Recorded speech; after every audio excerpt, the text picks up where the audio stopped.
Hey, welcome back. In this video, I'm going to introduce you to several line quality exercises that you can practice for 5 to 15 minutes before you begin a drawing session. When you start drawing, even simple lines will feel awkward, like your hand just doesn't want to do it. You have to battle through it, and over time, your pencil will feel natural to you, as if it's just part of your hand.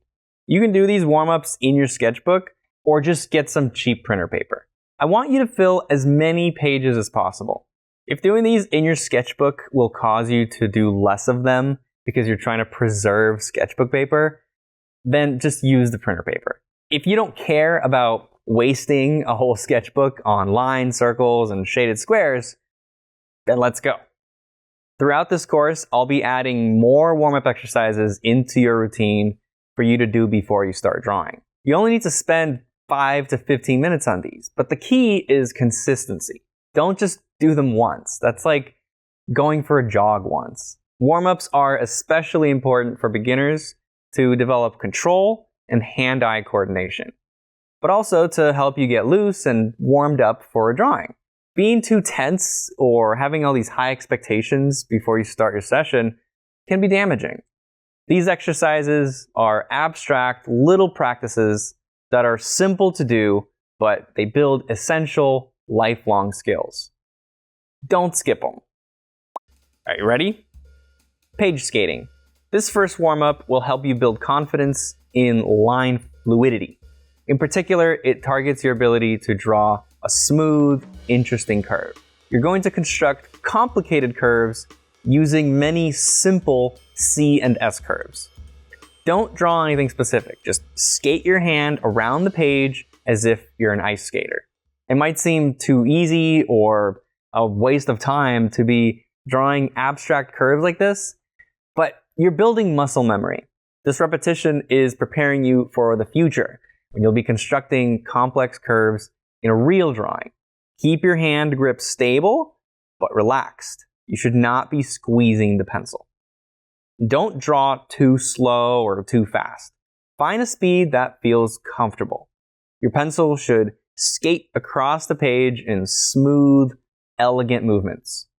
It's good if you can overlap the lines, but if you find yourself getting anxious about connecting them perfectly, then you gotta loosen up a little bit.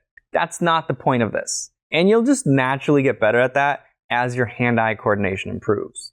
Remember that a tapering line can look good even if it doesn't connect with the line next to it. When you're doing this exercise, attempt to connect the lines, but don't rip your hair out if it's not perfect. It's more about the quality of the line. I want confidence to show through in your line work. Light, medium, and dark lines. This second exercise works on controlling pressure sensitivity to create light, medium, and dark lines. Let's start with light lines. This is super important. Usually when we start a drawing, we start with light lines. So you need to be comfortable and have good control using light lines. Most people don't have a problem pressing harder to create darker lines. In fact, it's pretty common for artists to go too dark with all their lines. It's called being heavy-handed. So let's practice so we can avoid that. Using just the tip of your pencil, try to pull very light lines. Challenge yourself to make each line lighter than the last. If you're having trouble, check how far up your hand is on the pencil. Holding the pencil higher can help with a lighter mark. Take a few deep breaths, play some waterfall, moon relaxation music, and float your hand across the page. This exercise doubles as a stress test. You'll find some days are harder than others. After you do a bunch of lines, do the same thing with medium lines and then dark lines. Repeat again with light, medium, and dark. See if you can consistently get the right pressure. The grade of the pencil you use matters for this one. I recommend using either an HB or a 2B. Drawing light lines with a 4B will be too hard and unnecessary. Drawing dark lines with a 2H will most likely scratch or indent the paper.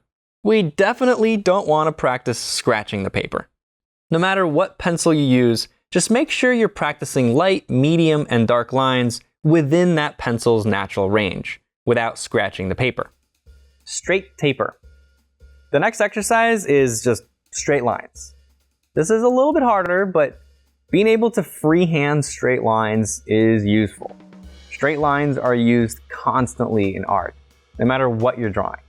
You don't want to depend on a ruler when you're sketching architecture or hard surface stuff, or when you're just drawing construction lines to get an angle measurement. This exercise and the next few I'll show you are building that hand-eye coordination to help you draw with more accuracy. And in the next video, I'll give you 6 tips that should help you draw lines more accurately. Trace the ruler. Here's another variation for practicing straight lines. Start with a thin, light line with a straight edge or ruler, and then draw over it freehand 10 times. At first, you'll be a little off, but as you practice, you'll get more accurate. You might notice some patterns like your lines curve to the right or to the left, or maybe your lines are straight, but the angle is off. Drawing over a perfectly straight initial line helps to give you feedback on where you went wrong, so that you can adjust in real time and become more accurate quicker. Connect the dots. All right, you want to make it a little more challenging? Draw straight lines from point to point. You mark 2 random points on your page, and then pull a line from one point to the other. It's similar to the last one because you're getting feedback on your accuracy right away, but now you have to imagine the line.